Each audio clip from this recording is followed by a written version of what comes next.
Is your partner doing something that you really need to talk to them about? Is there a problem in your life together that your partner keeps trying to avoid? Or do you have a secret you've been withholding that you know you've got to share? Sounds like it could be time for a difficult conversation.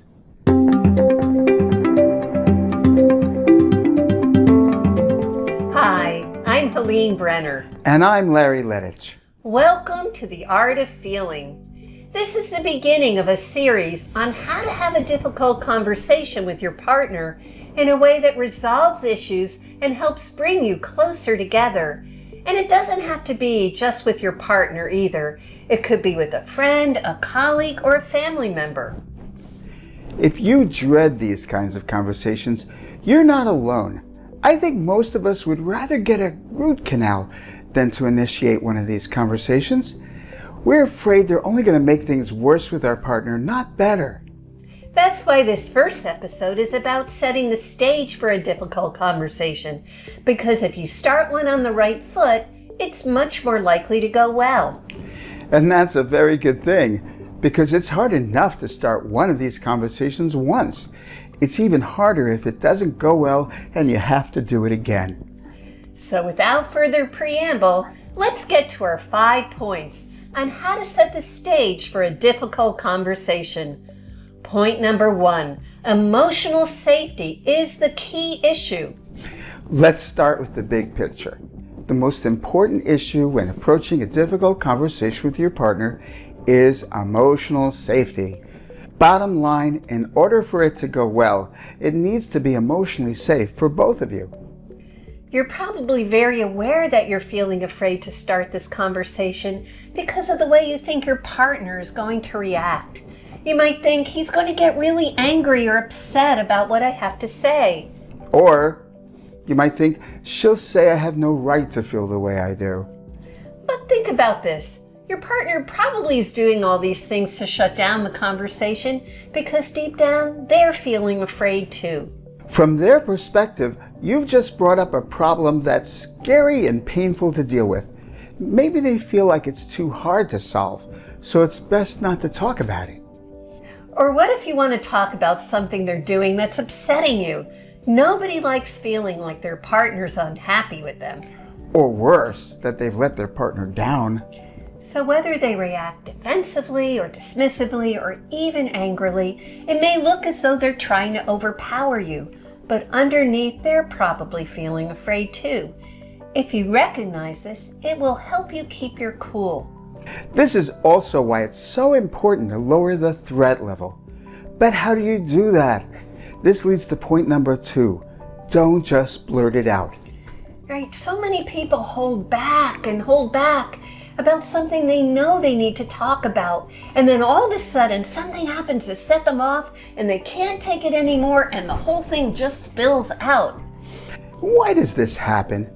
It's because we have so much fear about what we want to say, stopping us, that we can't come out with it until our need to say it becomes stronger than our fear. Even though this works at times, many times this method backfires. Your partner might feel ambushed and become even more reactive, or the whole conversation starts to be all about your overreaction and not about what you're upset about in the first place. You're probably going to have a much more productive and certainly less stressful conversation if you make a decision that you're going to have this talk and then wait for a moment when you're in a good frame of mind. Next comes point number 3. Get clear within yourself. Get clear in yourself what you really want to get across to your partner. Over and over, I've seen people get afraid of rocking the boat and then tell themselves that what they have to say isn't really important.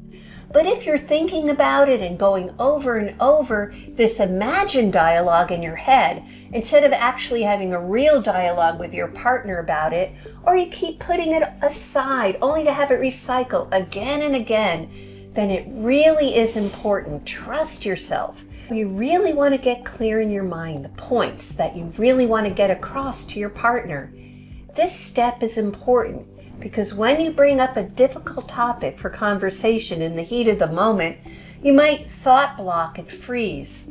Or you might get sidetracked by your partner, who brings up something else entirely, and before you know it, you're defending yourself on a whole different topic, and you've lost track of what's really important to you. It's good to be flexible and allow the conversation to be broader, but remember, you do have something important to communicate.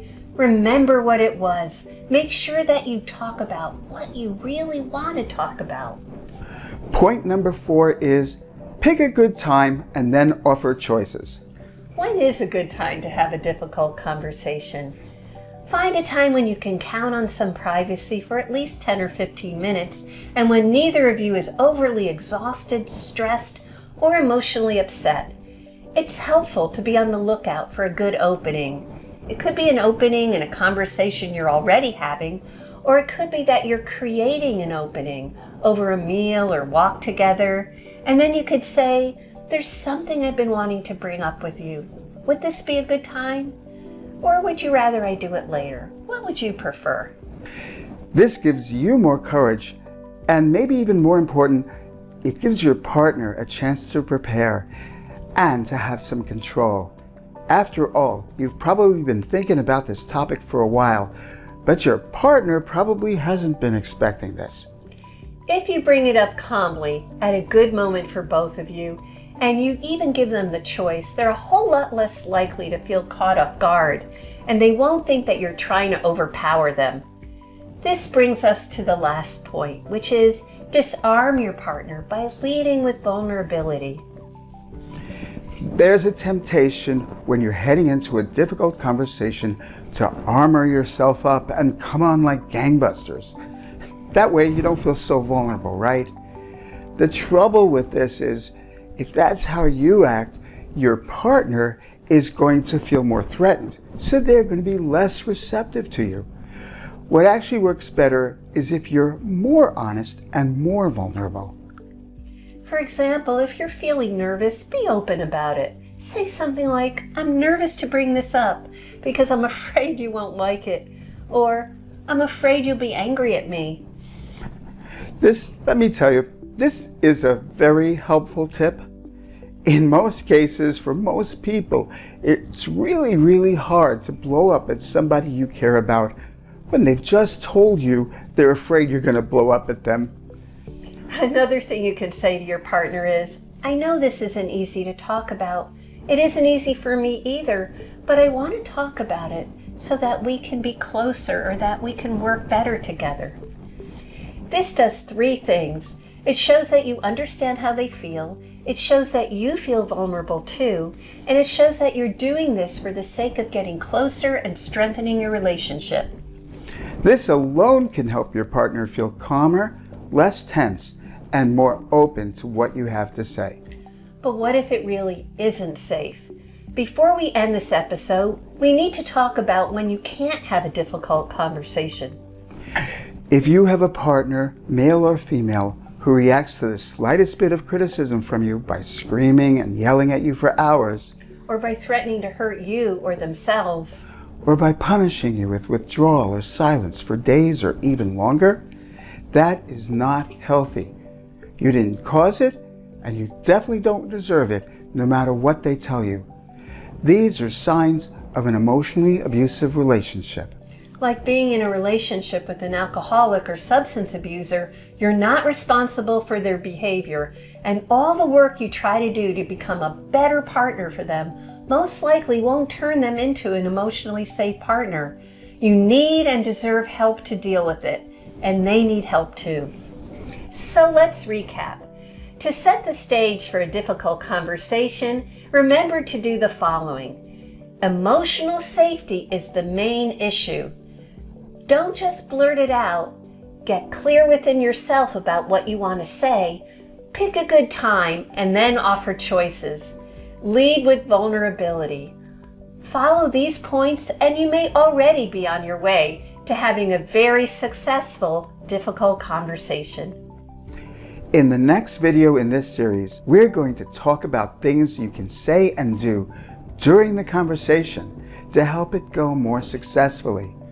We'll also talk about typical ways men and women feel before and during these conversations, things that you may never have thought of before. If you enjoyed this video and you want to hear more about this or other topics about staying connected to yourself and your partner, like us and subscribe below. And if you use this video to help you prepare for a difficult conversation, please tell us about it. We'd love to hear how it went. Thanks for watching. Take care. Bye-bye.